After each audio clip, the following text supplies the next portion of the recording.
नौ ग्रहों में युवराज बुध हुए मार्गी तथा कर रहे हैं अपनी राशि का परिवर्तन। जय श्री गणेश। नमस्कार, मैं आचार्य संजय द्विवेदी। मेरे समस्त प्रबुद्ध दर्शकों का मेरे चैनल पर हार्दिक स्वागत है। आज मैं युवराज बुध के मार्गी काल तथा उनके राशि परिवर्तन प्रभाव को लेकर आपके सम्मुख उपस्थित हूं। नौ ग्रहों में अत्यंत शीघ्र अपना प्रभाव देने वाले क्विक रिस्पॉन्स प्लैनेट बुध जब अपनी राशि का परिवर्तन करते हैं तो निश्चित रूप से समस्त राशियों को प्रभावित करते हैं, क्योंकि इस जगत में कोई भी ऐसा कार्य नहीं है जहां पर बुध का प्रभाव ना हो। इस जगत में जितना भी व्यापार है बुध के कार्यकत्व में आता है। ज्ञान से संबंधित कार्य, मैथमेटिक्स का कार्य, गणित का कार्य, कैलकुलेशन से संबंधित जितना भी कार्य है, वाणी से संबंधित कार्य, गायन, वादन, कला, नृत्य का कार्य, समस्त कार्यकत्व बुध के पास है। लेखन से संबंधित कार्य, लेखा से संबंधित कार्य बुध के कार्यकत्व में आता है। तो इस जगत में कोई ऐसा कार्य नहीं जहां पर बुध का प्रभाव ना हो, कार्यकत्व ना हो। तो निश्चित रूप से सदा ही बुध का परिवर्तन अत्यंत महत्वपूर्ण फल देता है। अभी तक इनका गोचर वृश्चिक राशि में चल रहा था, जहां पर ये मित्र की राशि में नहीं थे, परंतु अब इनका परिवर्तन गुरुदेव बृहस्पति की राशि में होगा, जहां पर गुरुदेव बृहस्पति के साथ इनका विशेष संबंध बनता है। यहां पर यदि हम स्थितियों का अवलोकन करें तो गुरुदेव बृहस्पति का सीधा दृष्टि संबंध बुध के साथ होगा तथा अपनी धनु राशि से होगा, जो अत्यंत महत्वपूर्ण है तथा समस्त राशियों को प्रभावित करने वाला है। आज मैं मेष राशि के लिए बुध के मार्गी काल तथा बुध के परिवर्तन का क्या प्रभाव मिलने वाला है, किस प्रकार के लाभ मिल सकते हैं, कौन सा भाव प्रबल होगा, कहां कितना लाभ ले पाएंगे, संपूर्ण विश्लेषण मैं पूर्ण तर्क के साथ करने जा रहा हूं।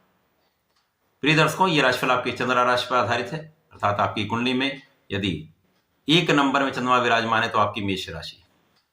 मेष राशि के लिए यदि हम स्थितियों को देखते हैं तो यहां पर बुध जो आपके पराक्रमेश है तथा षष्ठेश है, अर्थात पराक्रम भाव के स्वामी तथा षष्ठम भाव के स्वामी का अब जो गोचर है वो आपके भाग्य भाव में प्रारंभ होने वाला है। मेष राशि के लिए अभी तक कहीं ना कहीं एक कठिन स्थिति थी। यहां पर बुध का गोचर अष्टम भाव में चल रहा था, जो कि स्थिर का भाव है। जितने भी यहां पर कुछ विशेष लाभ भी मिले हैं, महालक्ष्मी योग का लाभ भी मिला, क्योंकि यहां पर विपरीत राजयोग का भी निर्माण हो रहा था, परंतु कहीं ना कहीं एक निर्बलता अवश्य होती। अब जब बुध यहां पर भाग्य भाव में पहुंच जाएंगे तो निश्चित रूप से आपकी स्थिति अत्यंत प्रबल हो जाएगी। पराक्रमेश का भाग्य भाव में गोचर करना, जहां पर इनकी सीधी दृष्टि का प्रभाव के पराक्रम के भाव पर होगा, जहां स्वयं की इनकी राशि अत्यंत महत्वपूर्ण है, विशिष्ट लाभ दे सकता है। यहां पर आपके पराक्रम में तो वृद्धि होगी ही होगी, आपके परिश्रम का पूर्ण लाभ मिलेगा। साथ ही साथ यहां पर आपके छोटे भाई बहनों का संपूर्ण सहयोग मिलने वाला है। विशेषतः यहां पर बहन का सहयोग पूर्ण रूप से प्राप्त होता है।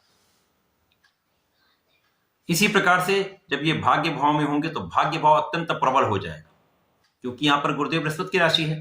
गुरुदेव बृहस्पति लग्न में विराजमान है, यहां पर इनकी सीधी दृष्टि का प्रभाव, इनकी तीसरी दृष्टि का प्रभाव आपके भाग्य भाव पर होगा।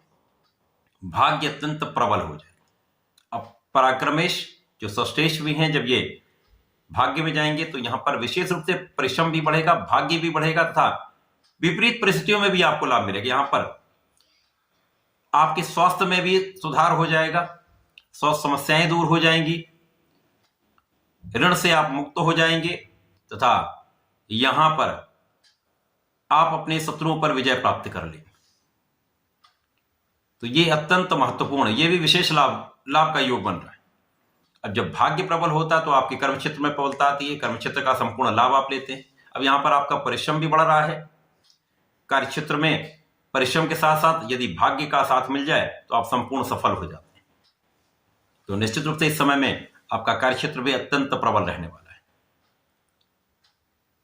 आपको अपने कार्य क्षेत्र के निर्धारण में सफलता मिल सकती है। यदि नया नौकरी का प्रयास कर रहे हैं, नए कार्य क्षेत्र में जाना चाहते हैं तो ये समय अनुकूल है, यहां आप जा सकते हैं। यहां भाग्य का भी साथ मिलेगा, आपको एक अच्छा अवसर मिल सकता है। तो ये विशेष समय है, इस विशेष समय का आपको लाभ लेना चाहिए।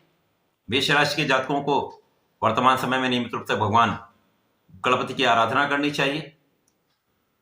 बुधवार को गणपति स्तोत्रम का पाठ करना चाहिए तथा हरि दूर्वा का अर्पण गणपति महाराज को अवश्य करना चाहिए। यदि आप ऐसा करते हैं तो उस समय में आपके भाग्य में अत्यंत प्रबलता भी आएगी, आपकी बुद्धि तथा ज्ञान का भाव आपको संपूर्ण लाभ भी देगा। जो कुशाग्र योग बन रहा है, ये कुशाग्र योग आपके जीवन में आपको अत्यंत लाभ भी देगा, आपके कार्य क्षेत्र में आपको आगे बढ़ाने वाला होगा। इस समय का आप लाभ लें। धन्यवाद, नमस्कार।